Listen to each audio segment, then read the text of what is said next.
ni daripada Sabah. Saya tak pasti sama dia dah jawab belum. Apa tindakan yang akan dikenakan terhadap 5 adun yang ingkar arahan tu? Okey.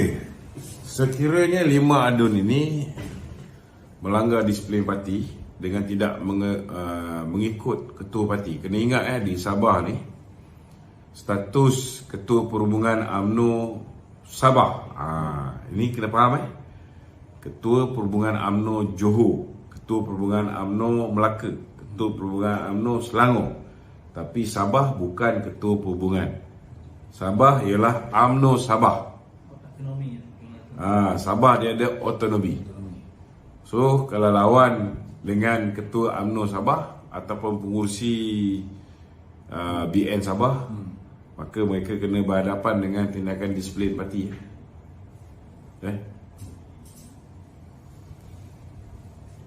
Cuma masalahnya dia orang ni semua berada di dalam kerajaan perpaduan di peringkat persekutuan, tapi tak nak bekerjasama di peringkat negeri. Jadi kita haraplah bila Datuk Seri Anwar Ibrahim turun ke Sabah pada hari Isnin ni, dia dapat menyelesaikan kemelut. Kalau misalnya Haji G masih tak boleh terima warisan, masih tak boleh terima Barisan Nasional, maka Datuk Seri Anwar bagi saya perlu melantik seorang ketua menteri yang boleh diterima oleh semua parti di Sabah, sebab mereka semua dah berada di dalam satu kerajaan perpaduan. Tidak sepatutnya berpecah belah. Okey? Okey tu, ni ada soalan daripada pendengar tu. Dia kata Datuk Seri masih dimanjur, kata Haji G keluar bersatu tetapi tetap ahli GRS secara automatik. Ya. Kerana katanya GRS juga didaftarkan sebagai parti politik. So boleh Datuk bagi pencerahan? Kalau nak ikutkan, sekiranya beliau maknanya 4 orang tu 4 orang ni, ini ikut apa yang diterjemahkan, ditafsir oleh orang yang membuat Akta Lompat Parti. Sekiranya 4 orang ahli parlimen, Armizan semua sekali tu, tidak keluar daripada bersatu, tidak keluar daripada bersatu pada Oktober lepas sebelum pilihan raya. Sekarang ni mereka keluar daripada bersatu, maka kursi mereka kosong. Maka kursi mereka automatik kosong. Tetapi disebabkan mereka sudah keluar daripada bersatu sebelum pilihan raya,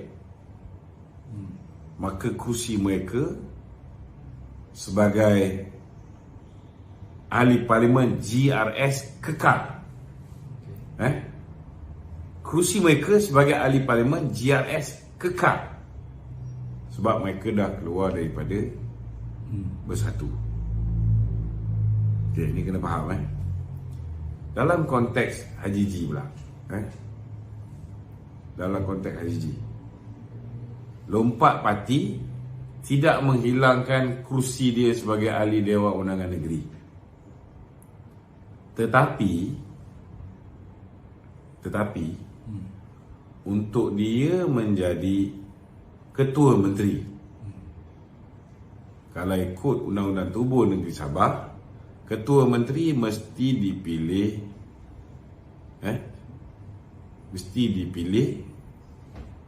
di kalangan ketua parti yang mendapat sokongan majoriti. GRS ialah macam BN, dia gabungan parti politik. Dia bukan UMNO, dia bukan MCA, dia bukan MIC ataupun PBRS. Dia adalah coalition party. Ini kena jelas. Kalau Bung dah mulakan menarik sokongan terhadap Haji G, sudah pastilah dia dah periksa dengan pakar undang-undang. Dan penjelasan yang dibuat oleh Datuk Dr. Wan Junaidi pun begitu. Maknanya walaupun GRS dia masih lagi di dalam GRS, tapi dia keluar bersatu, gugur. Dia keluar bersatu, dia masih lagi dalam GRS, dia bertanding atas tiket GRS, tetapi keahlian dia tu di mana? Keahlian dia di bersatu. So kalau dia keluar selepas pilihan raya, 4 orang ahli parlimen GRS ini gugur keahlian sebagai ahli parlimen. Tetapi sebab dia dah keluar sebelum pilihan raya, mana dia tidak ada parti. Dan ini membuktikan bahawa kalau 4 orang ini masih kekal sebagai ahli parlimen, maknanya Haji G tidak mempunyai parti. Sama macam 4 orang ni. Kita tak boleh ada dua penafsiran undang-undang yang berbeza. Untuk menghalalkan 4 orang ahli parlimen GRS ini kekal sebagai ahli parlimen, kita pakai kenyataan Datuk Seri Wan Junaidi. Tetapi untuk mengekalkan Haji G sebagai Ketua Menteri Sabah, boleh pula tidak ada parti. Boleh pula GRS itu dianggap sebagai satu parti politik. Tak boleh lah. Ini kena faham. Maknanya sekiranya dia ahli bersatu, dia lompat keluar selepas pilihan raya, dia hilang kerusi tu. Okey? Maknanya keahlian dia ialah keahlian bersatu. Tapi disebabkan dia dah keluar bersatu, dia bertanding atas tiket GRS, dia bertanding atas tiket parti komponen GRS, parti induk tu, macam BN lah. Ada yang bertanding atas tiket BN, tetapi dia bukan mana-mana parti. Contohnya Zulkifli Nordin pada tahun 2000, sekarang pun ada yang lepas ni, Datuk Seri Tanah Tiran, dia Makal Sakti bukan BN. So dia bertanding atas tiket BN friendly. BN friendly. Kalau dia daripada Makal Sakti, katalah dia menang itu hari kat Tasik Gelugur. Tasik Gelugur lah. Dia bertanding mana itu hari? Dia Buun Tebal. Kalau dia itu hari dia menang, kalau dia menang, dia lompat parti. Maknanya dia lompat masuk MIC. Dia masih kekal. Sebab parti ketika dia bertanding tu, dia tidak menjadi ahli mana-mana parti di dalam Barisan Nasional.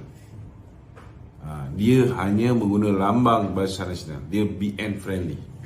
Jadi kalau ikut apa yang diguna pakai untuk memutuskan kes 4 orang wakil rakyat ahli parlimen GRS, disebabkan mereka sudah keluar, maknanya ketika mereka bertanding pilihan raya, mereka tidak berparti. Itu sebab mereka kekal sebagai ahli parlimen.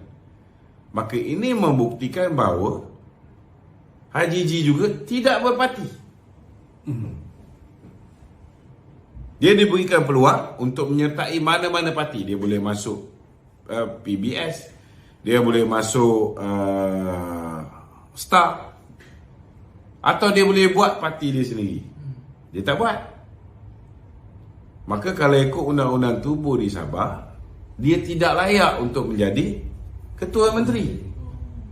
Sebab dia nak melantik seorang Ketua Menteri, mestilah daripada Ketua Parti yang mendapat sokongan majoriti ahli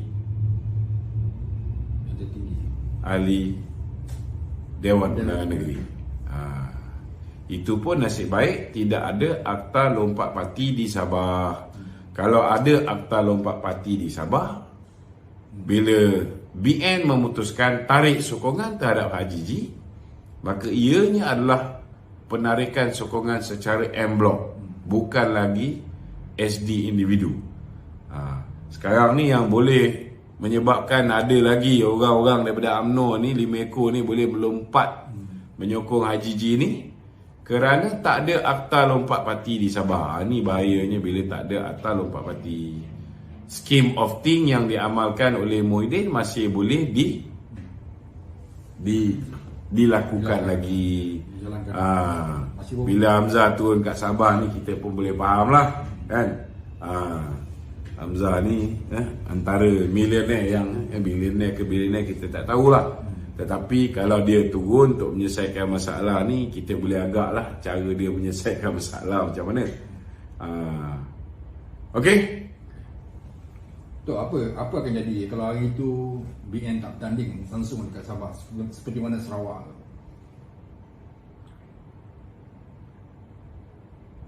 Lingkup lah kalau BN tak bertanding langsung. Sepatutnya BN ikut apa yang Bom Mokhtar cakap daripada awal. Kita kena bertanding semua 73 kursi. Kalau kita bertanding semua 73 kursi, memang betul lah kita tak boleh menang semua. Tetapi kita akan menang lebih banyak kursi dan cukup insya-Allah untuk membentuk kerajaan negeri. Berapa ramai penyokong-penyokong kita buntu pergi ke pusat pembangunan undi, tak tahu nak pakai apa. BN lambang dacing tu tak ada. Ramai orang. Sabah ni dia lain sikit. Dia daripada dulu lagi dengan BN. Mereka masih lagi menggambarkan politik pembangunan. Orang kat Semenanjung ni je yang tak peduli tentang pembangunan. Okey. Tok, tiba-tiba jadi pergolakan macam ni tu. Adakah pergolakan ni memang dah dijangka akan berlaku, ataupun tiba-tiba berlaku atas sebab ada plot-plot untuk pemilihan UMNO akan datang? Ada kaitan tak? Saya rasa tak ada lah. Politik di Sabah ni dia lebih kepada pergeseran di antara Tan Sri Musaman dengan Syafiq Abdal, dan pergeseran antara BN dengan Bersatu. Yang ini tak selesai lagi. Sebab masa pilihan raya itu sendiri pun kita berhadapan dengan masalah. Masa pilihan raya itu sendiri kita berhadapan dengan masalah. Lepas pilihan raya itu pun masih berterusan masalah. Tapi nak buat macam mana? Bila silap sekali kena tunggu 5 tahun baru nak betulkan keadaan. Jadi sebab masa pilihan raya Sabah tu, kita ingat dah okey dah, BM tanding 73 kursi. Bila tiba-tiba kerjasama, saya tak pergi tolong membantu pun. Sebab saya dah nampak lah Belanda ni bakal datang. Kan? Kita kerjasama dengan Muhyiddin, jahanam lah. Okey? Ada lagi? Tak, jadi tu sampai bila tu? Macam mana nak selesaikan tu kemudian ni? Selesaikan ni insya-Allah bila Datuk Seri Anwar Ibrahim turun hari Isnin ni, mungkin ada penyelesaian.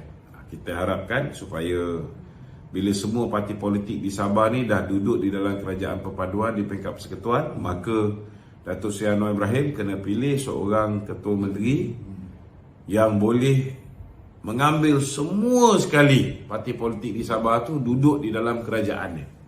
Maknanya there won't be any opposition in Sabah. Zero opposition di Sabah.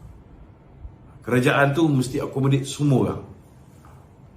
Sepatutnya begitulah. Okey, ada lagi? Kalau misalnya Haji G tak nak ikut, dia kena jadi pembangkang. Masuk Bersatu balik lah. Dia pun tak ada parti.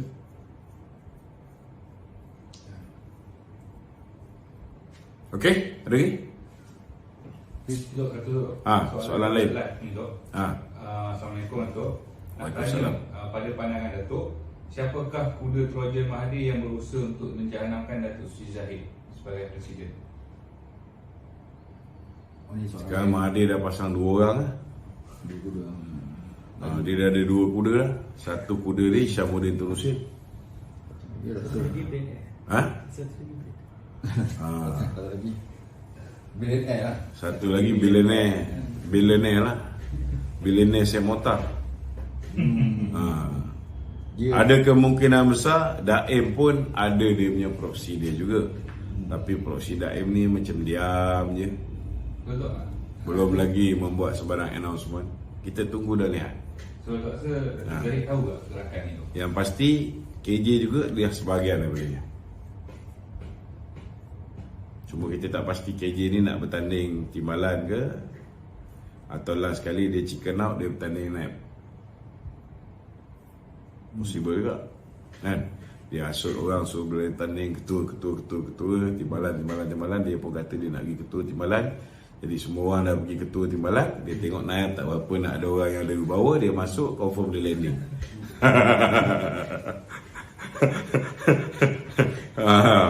Kan?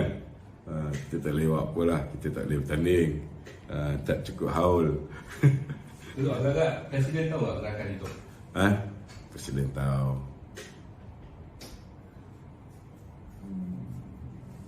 Okey, soalan lain. Carilah soalan yang panas sikit. Untuk semalam untuk cerita yang SPRM apa cerita? yang tangkap CEO diorang tu. So sekarang ni diorang ni dah didakwa ke ataupun dalam proses penyiasatan? Siasatan. Belum dakwa lagi.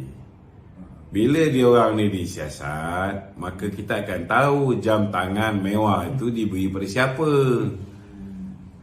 Yang ada kuasa bukan diorang. Diorang cuma perantara. Kena tahu. Kan? Adam tu mungkin dia collect 3 hingga 5% untuk projek-projek 50 hingga 500 juta. Tapi dia collect masuk ke dalam akaun parti tertentu. Nama akaun parti belum tentu semua masuk akaun parti. Ada yang masuk duit ke dalam ketua parti. So tunggulah siasatan SPRM. Bila siasatan SPRM dah selesai, maka yang terlibat betul-betul tu akan didakwa di mahkamah. Kena faham tu? So, soalan tu contohlah, kalau sebuah syarikat dapat job daripada kerajaan, dia dah buat job tu, lepas tu dia menyumbang kepada salah satu parti yang ada dalam kerajaan. Adakah salah ke macam mana? Dalam politik.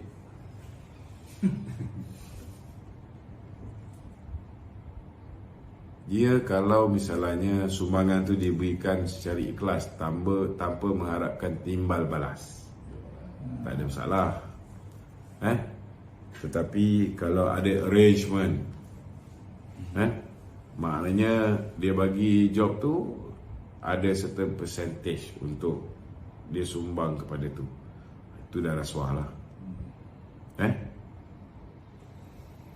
Okay. Orang tanya tu jadi dalam kes ni yang berkaitan tentang pengagihan projek kerajaan bawah pakej rangsangan ekonomi sepanjang 2020 hingga 2022 tu.